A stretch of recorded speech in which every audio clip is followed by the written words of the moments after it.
Welcome back, everybody. So like I said in the last video, we will be working on the Blazer, and here we are.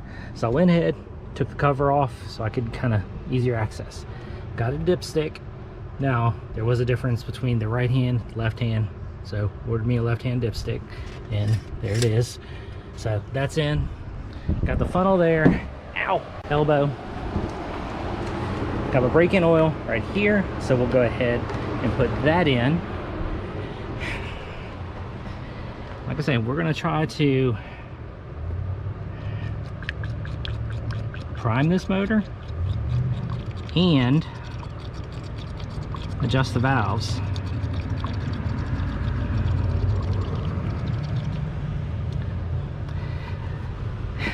So make sure nothing's leaking out the bottom. So far, so good. That's always a plus.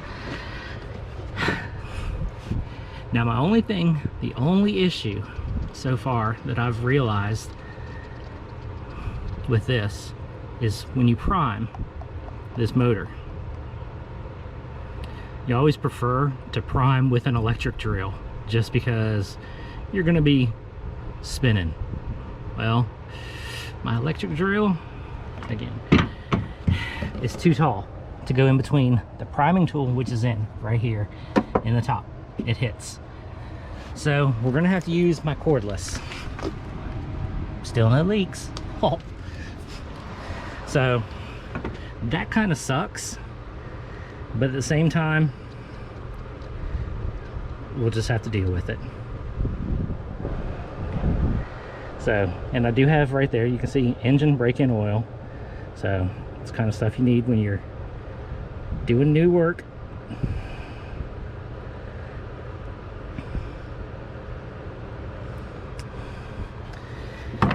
Because yes, this motor is previously been ran,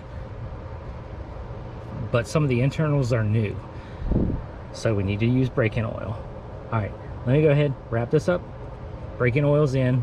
We'll get the priming tool. Well, the priming tool's already in. We'll get the drill out.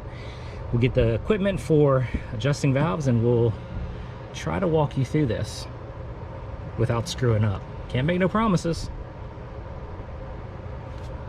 Also, before we get started,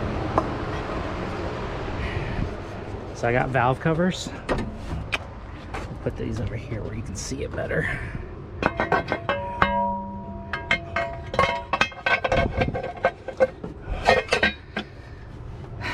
Now, they're a little fancy for this motor, but the thing I really wanted about these is these things are heavy duty, because a lot of times, you know, there's only the 4 bolts that go around the edges right there.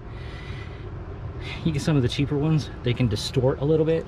So this thing is like, literally this valve cover is heavy, so wanted a little bit better of a style. That way it doesn't warp any, because I'm not trying to have leaks. All right, give me a minute. Okay, so now let's go ahead. Got the drill on, and we'll prime it and run it for a little bit, see if any oil does move through this motor. Ooh, you just heard it. That right there, you heard the drill change. Ooh, got oil right there through one. Let's make sure I don't have no oil coming out the bottom. All right, nothing coming out the bottom. That's still a good sign. All right, so we got oil coming out of one right there. That's it so far.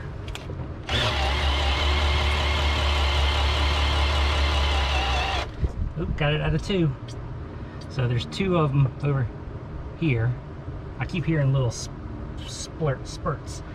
That's a good thing. So I got oil coming out of 2, so that means the oil is moving through this motor. Got oil coming out right there. Let's go ahead, I'll show you this on this side.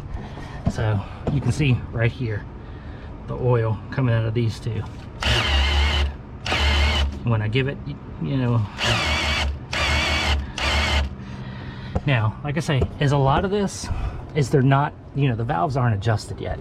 So you're kind of gonna run into, like, is there enough? Like, I'll tell you right now, see how this one is real loose? This one right here, it might be a little too tight. So how you adjust the valves is you make sure that the piston is all the way up and both valves are in the closed position. So, and then you grab the push rod and you move it up and down a little bit. Now, you tighten it just until it doesn't move anymore. And that is moving up and down. All right, that one does not move up and down no more. We're not done yet though.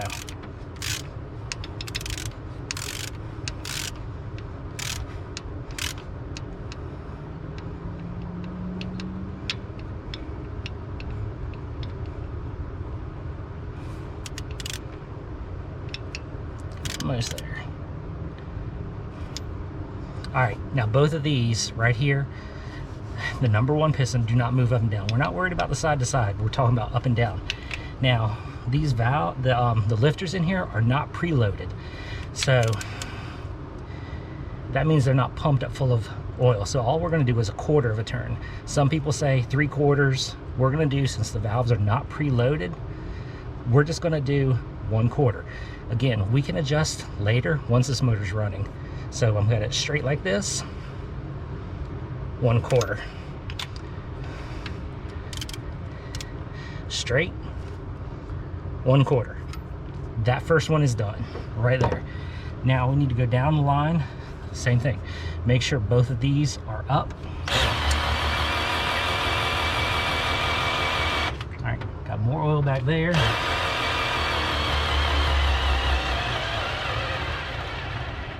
And there goes my battery. Like I told you, cordless is not the way to go. All right, we're just gonna keep working on this. Okay, so all the valves are adjusted for now. And you can see there's oil on all the rockers. So all of them, you know, flowed. Took me a while. Went through the batteries, all that kind of stuff, but they're all nice and wet. So that's a good thing. Oil is flowing through the system, all that kind of stuff. Now, if I get underneath and show you, there is a leak of oil underneath. Now, the reason why, well, let me go show you on the other motor. It's easier to show you on the one that's not in the truck. It's wonderful that I have multiple motors. Let me turn this fan off. Okay.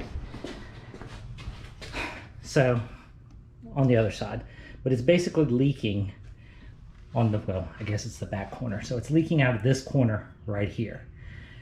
Now, here's the reason why. Oil drain back in this corner, oil drain back in this corner, and then of course there's the ones on top. So basically it has to fill this little puddle up, then it'll overflow and flow down into that hole right there and flow back. Well, those older heads, it's lower right here. So this has a high deck right here from the bottom of the casting to the top versus the ones on there.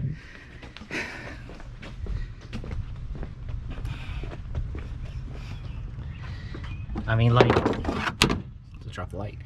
Like this right here is maybe 1/4 of an inch between the bottom of the casting right here and the top, you know, 1/4 of an inch. That's not a lot versus, you know, these, which is, you know, an inch. So there's a big difference with that right there, which is fine. It just leaks a little right here. Once you put the valve covers on, it should be good to go, not an issue. Man, I was complaining a while ago about summer not coming. Yeah, it's here. All right, now we'll admit one thing. I'm an idiot. So right there, as another video, is I ordered oil filters. So I ordered oil filters for this. So they came off of this motor, which came out of that truck right there, which is a 92. This one happened to have the oil cooler system that came off the bottom of it and went to the oil cooler lines. This one doesn't. So I ordered the oil filters to go with the basically a 92 truck. That motor is, you know, an older generation. So I just went to the store, and basically they're still going to come in handy. But basically I needed to order, you know, the older style small block Chevy ones, which is the same thing that this one has got on, has on it also. So older, yeah, not a big deal. I mean, hey, things happen. It was $11. They're still going to come in handy. I still will get them used, just not right now. So we'll just put them in the corner. But I've got one on there right now. I have an extra one right here. So after we get the motor up and running, we'll be able to, you know, switch it all out. Every time that I turn around though, something new pops up. So here's my fuel pressure regulator, because, you know, this is a fuel injected truck. Well, we need to drop it from whatever it is down to single digit for this. So we're gonna have to basically, fuel line on here, which is no problem. Go over, clamp it down and all that kind of stuff. Then run it to this. So in on the bottom, out to the carburetor here, and then back to the return right here. Not a big deal.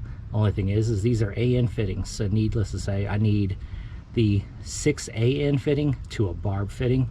Not a big deal. They're $10 a piece. So I need 1, 2, and then I guess, well, I need a whole fitting for this side because it doesn't come with one. Because this could either be a returnless setup or a return setup. Well, this needs to be a return setup because this was also set up for a return. Well, it's going to be back to a return. So we'll get this set up.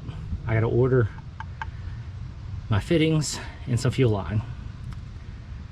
Like I said, every time I turn my back and think I'm like so close, something else pops up. But it's all good. We're getting there. I don't know if I talked about it before. Fittings or sensors for the Silverado to try to get it to run, because, you know, it's been nothing but issues. So I have cam position sensor and crank position sensor. Hopefully those work. Got my PCV valves for these, so all my stuff right there. So we're getting there. It's getting there slowly. It's just not going as fast as I was hoping, but every time, like I say, every time turn around, something else pops up. But, you know, we're just gonna keep on getting. All right, I'm tired, I'm hot, but I got a lot done today. So, I mean, hey, can't complain. Only thing now, which I'll do off camera, is put the spark plugs back in, so that way the motor's not open. Then we'll kind of start wrapping this up.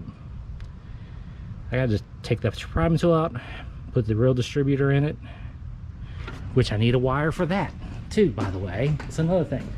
So the wire that goes into the distributor right here, it's right there and it's broken. So I need to order a new, it's $7, is the new power wire that runs to this thing. So it's all good. All right, well, hope you enjoyed this little video of just, I'm getting more and more done. We're getting there slowly. Catch you in the next one.